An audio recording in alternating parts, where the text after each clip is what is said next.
The future of work is out of office, and you're just in time for episode 3 of the weekly series where we talk about all things remote. Our lead story this week is about the Washington Post, which just announced that it's making a huge loss this year. Now, there are dozens of logical explanations for why that may be, but the interesting part is that their CEO, Mr. Fred Ryan, has zeroed in on remote work as the reason for his company's failure. Now, why might that be?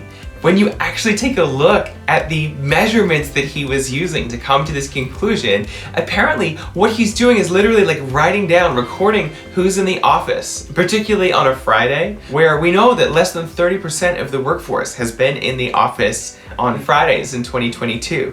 That's a global fact. That is not just the Washington Post's office. So he is measuring, are people coming into the office on Fridays? Who had the most video calls? Which is not a measure of productivity so much as a measure of how many meetings you have. But I'm sure you watching this, like me, know full well that a day filled with meetings is possibly the least productive kind of day there can be. There have to be better measures for whether your team are doing a great job and who's contributing the most than how many Zoom calls they were on and how many times they came in to sit at their desk in the empty office. Now, interestingly, when you actually look at this remote work policy that he claims is causing the company so much harm, what you'll find is it is what's known as a hybrid policy. Hybrid meaning your team is sometimes in the office, sometimes not. So, among other things, he says that the issue is that, no one's choosing Fridays as the day to come in. I wonder why that might be. So really the issues he's encountering have to be attributed to the model that he is using, which is the hybrid model, not the remote work model. Any company that's been remote since before the pandemic can tell you that the hybrid model kind of sucks. Let me break down the reasons why. So for starters, if you're still operating a bricks and mortar office, when half your people aren't there on any given day, it does feel kind of empty. And I'm certain that Fred Ryan sees that rolling tumbleweed through his office and is convinced it means low productivity. And the biggest reason that CEOs should hate the hybrid model is because they are missing out on the single greatest business benefit that comes from remote work, and that is the increase in talent quality.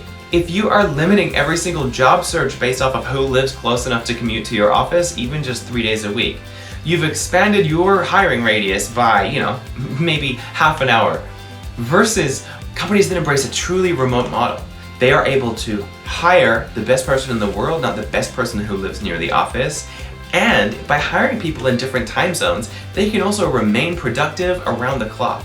And the really funny part is his own paper just the day before this was published, they went through and they published a whole list of companies that are full-time remote, walking through all the ways in which culture can actually thrive and not be killed when your company is fully remote, not hybrid. Whoever was the genius that decided to publish that, I like to think they were doing it just for their CEO, and I salute you. So now that we've gotten all that out the way, there is a productive conversation to be had off of the back of this. We need to talk more about the ways in which remote workers' output is measured. There's a lot of people who say that remote workers should be measured based off of the output that they're producing and not the amount of hours that they're putting in or the input. For example, this guy on TikTok says he can do an 8-hour workday in just 30 minutes. Now, unless he possesses Hermione's time turner, we all know that's impossible. So this is not necessarily a bad guy, right? He's efficient, he's industrious, he's figured out how to do his work smarter and faster, and I credit him for that. But the reality is, if he was in an office, his bosses would be able to see that he was able to get his work done in just half an hour, and they would probably entrust him with a little bit more work, maybe even a pay rise and a promotion.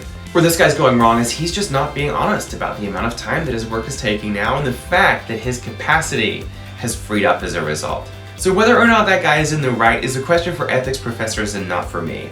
But what we do know is this. HR Magazine just last week published this report citing data that shows that actually most employees are happy to have their output monitored. The qualifier there being that they want full transparency on what's being recorded, the ability to review it, and to query it if there's something that they disagree with. Now, I happen to think that that's not only fair, but a great middle ground, where predominantly people's work performance will be judged based off of their output and the work that they're actually producing. And that's awesome. But some checks and balances remaining on the input as well, to make sure that they are putting in the hours that they say, and they're not pulling the wool over anyone's eyes is probably fair. But where does it leave the Washington Post? Well, Fred Ryan, if you're watching this, here's what you need to know. The problems that you've experienced are not to do with remote work at all. They are flaws in your company's hybrid work policy, mismanaged expectations in terms of what actually constitutes a day of good work, and lastly, flaws with quality control and the checks and balances that make sure that people are doing what they say they are. And if you don't know how to do that, you can just follow the advice that your very own paper printed the day before you made this complaint. That's it for today. I'm Andrew Allen, and the future of work is out of office.